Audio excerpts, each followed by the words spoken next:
Face the clerk, raise your right hand, and be sworn. Do solemnly swear the evidence you shall give in the cause now pending shall be the truth, the whole truth, and nothing but the truth.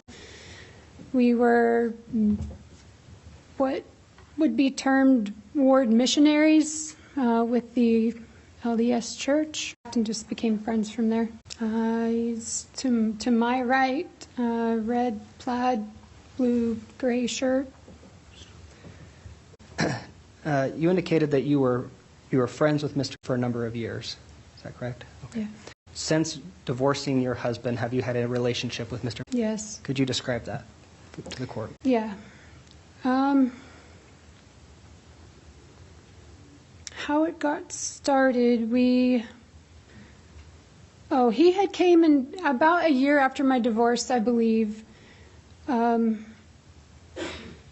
He had stopped by my apartment. I joked around for a while and called it a welfare check. He stopped by, I think, just to check on me. I don't know. He was going through his hard time, so I would check on him occasionally. Text messages, phone calls, visits. We went to dinner a few times. There was one time we went to dinner in Idaho Falls, and we were in his, I think we were in his truck, that I'm not remembering, and we were sitting in front of the restaurant, and he just proceeds to make conversation, and then he proceeds to offer me what I guess maybe what some people would call an oral sex job. He wanted me along the way. This went on for a couple years, but there were times he wanted me to be in love with him, and I said, no, I'm not in love with you.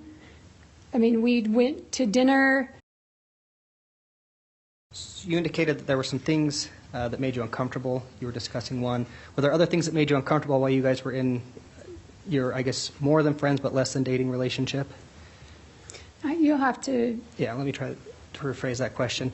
Were there things that concerned you while you were friends with Mr. Van? Sometimes, yes. I mean, with all his other cases going on, yeah, there were times that things that concerned me, yeah, for sure. Okay. Did you finish up the relationship? Did you do anything from that point forward? What do you mean? Did you get any no contact orders or anything like that? Yeah. Could you so let's talk about that. Go ahead. Why did you get a no contact order? On a night that I'm going to object. Not, ma'am, not to your question. I think, are we talking about a no contact order or a civil protection order? Your Honor, I did misspeak. I would clarify a civil protection order, not a no contact order. Civil protection order. Thank you. Okay. So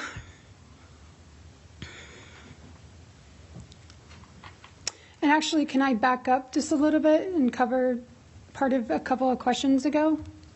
I remember the date. It was on or around February 25th. It was towards the end of February. I had received, I counted, and in my opinion, each time you press send is a message, 83 text messages in 5 hours, most of which were extremely derogatory. What do you mean? What did the messages say? Yes. You'll have to excuse the language. There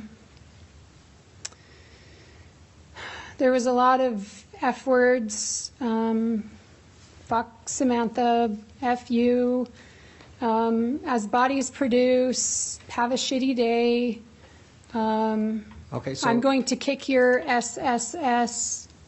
Fuck was spelled at least 3 or 4 different ways in all the messages. All right, I'm going to stop you there. So you received these messages. What did you do then after that? I just went in to Susan and I asked her to get, I needed the protection order at that point. Okay.